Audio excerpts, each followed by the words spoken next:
Hello everyone, welcome back to my channel. I am Amagati, your family life coach. I am here rooting for you. I'm here bringing videos your way, giving you tips, giving you just tools and resources to help you become the best parent you can be in a foreign culture. So if you're not already aware, our channel is dedicated to all things parenting, and it's dedicated to parents like you and I who are parenting in a culture that is different from the culture we were raised in. So let's go on this journey together. Over the last couple of recordings, I've been talking about emotional intelligence and why it is important that we raise emotionally intelligent children. If you have missed any of that, stop this video and go back to the previous two recordings and catch up, because we define emotional intelligence in the previous recordings. We also talk about why it's important as a parent to be an emotional guide or emotional coach for your child. Now, this only can be made possible if you as a parent are emotionally sound, emotionally intelligent. So, who is responsible for helping your child become emotionally intelligent? The answer is obvious: you. It is not their teacher. It is not the Sunday school teacher or the pastor or your preacher or the minister at church or the children's ministry pastor at church. It is not. It is you. You are responsible for raising an emotionally intelligent child. Now, you cannot give what you don't have. So it is important that you as a parent are emotionally intelligent. What does that look like? Now, it starts from how you yourself were parented. So if you were not parented right emotionally, there is nothing there that you can give to your child. It sounds like a really hard task to fulfill, but it's not. It's you knowing your feelings, understanding your feelings, what your triggers are, and being able to manage your own feelings. If you're able to do that, you can help your child and teach your child how they should manage their emotions. So as an adult, I've come across so many adults who are so emotionally immature. See, maturity has nothing to do with age. It has to do with how your view of life, how you manage your emotions, how you handle yourself in challenging situations.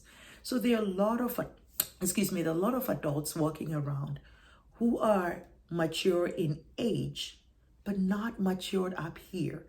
You cannot, again, I cannot emphasize this enough. You cannot raise a child to be emotionally sound, emotionally stable, being in control of their own emotions if you yourself as a parent don't know how to do that. Okay? So there are four things that you and I should avoid at all costs if we're going to raise emotionally intelligent children. Four things. I'm going to talk about those four things. And then I'm also going to talk about one thing that you absolutely have to do as a parent. So here are the four things. You ready? If you're familiar with John Gottman and the Gottman Institute and the work they do around marriage and children, you have probably heard of the term the Four Horsemen. The Four Horsemen of the Apocalypse. Now, if you're a Christian, you probably also heard that and you're thinking, okay, that is in the book of Revelations. What are you talking about? All right. So in the Bible, the Four Horsemen are death, hunger, famine, and I think conquest, something like. And then the Bible talks about the pale horse, the white horse, the red horse, the black horse, I think. Now, in John Gottman's research, he brought that into relationships and came up with these four things he calls the Four Horsemen. Now, that typically applies to marriage. I teach a marriage class that actually talks about that. But in terms of parenting, those four things do apply as well. Here are the four things. The first one is criticism. The next one is contempt, defensiveness, and what we call stonewalling. And I'm going to break that down for you.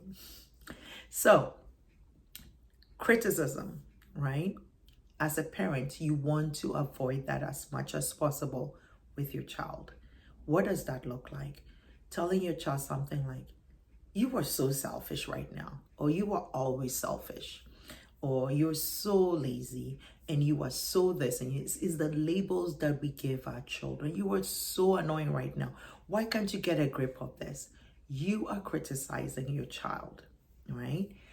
Number two is contempt. Contempt is you placing yourself in a higher position over someone. It's almost like you're looking down on someone and placing yourself superior to the other person. Contempt comes in so many forms. One of the forms that people don't even pay attention to is mockery, right? It's mocking your child. I remember as a young teenager, I spent a lot of time in church, and I'm glad I did because it got me out of a lot of trouble. But I remember some adults in my life would actually mock me for spending a lot of time in church or trying to be all Christian, right? That is mockery. Mockery is a form of contempt. It's almost like you placing yourself here and placing your child down here as if they're nobody, as if their worth, it does not matter in whatever circumstance you're dealing with, right? And so the two things I've said so far, I've said criticism and I've also said contempt. The next thing is what we call defensiveness. As the word implies, we get so defensive when our own faults is pointed out to us, right? And so being defensive and almost like shutting down the child's opinion about you in that moment, or something you have done that your child is pointing out to you.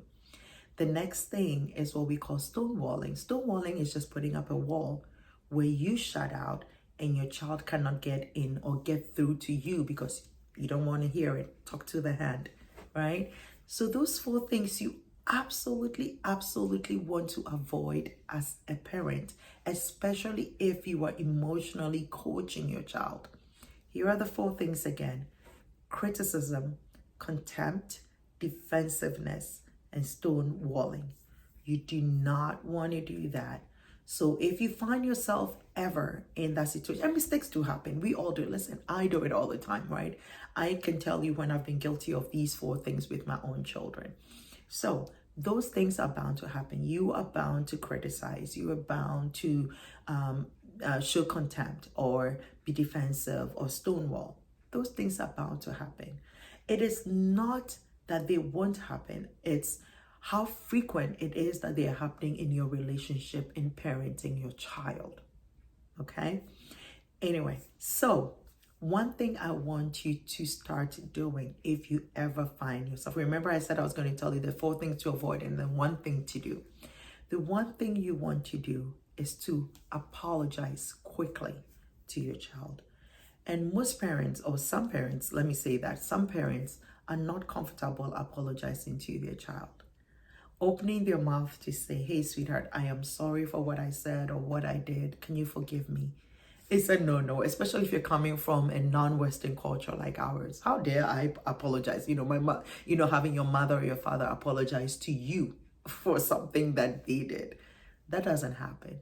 But this is what you're teaching your child when you apologize. You're teaching your child that you are not perfect, that it's okay for them not to be perfect, and that if they mess up, it's okay to apologize. You are leading by example. Apologize to your child when you need to apologize to your child. Some parents think that if they don't apologize and they keep quiet over whatever happened, it will go away.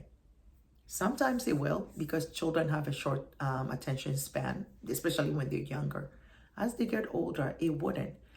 Apologize, make amends, and then move on. You're teaching your child how to relate to others.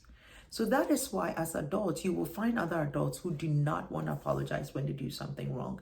They will not. They will just be quiet and hope and pray that the situation goes away.